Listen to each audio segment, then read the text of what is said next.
Hey there everyone, come on in and take a seat. I want to take a minute today and show you how to use another type of double splice tape for splicing on the fly. This one is for emitter and receiver smart feeders, the kind you'd find on Panasonic, Yamaha, and new Juki machines.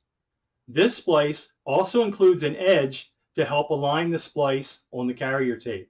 It also includes a black strip to go across the sprocket holes.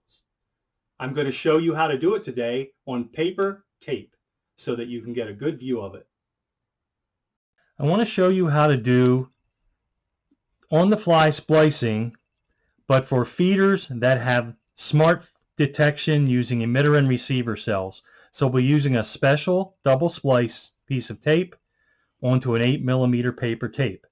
The first thing we do is cut the tape using our scissors with alignment block on the 4mm pitch. After you've cut it, you want to take the protective tape off the inside of the bottom of the splice.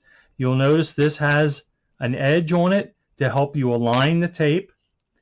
You'll put it on the tape coming up to the machine like this, and then affix it to the tape that you're taking off the machine, the reel that's coming off. You help align it underneath like this. Pull the rest of the protective tape off and use the perforation to give you that nice alignment on the bottom. And then all you do is take your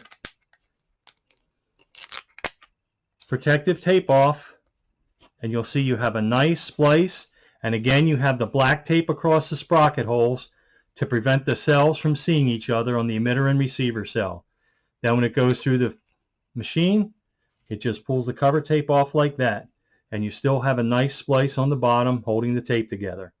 Thank you.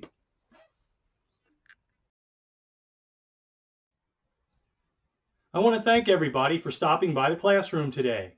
Please remember that Smart Splice is the only full-service tape splicing company in the industry, and we back that claim with video meetings, webinars, and even a personal visit from yours truly, Professor Splice. All you need to do is contact me at the university or right here. Thank you.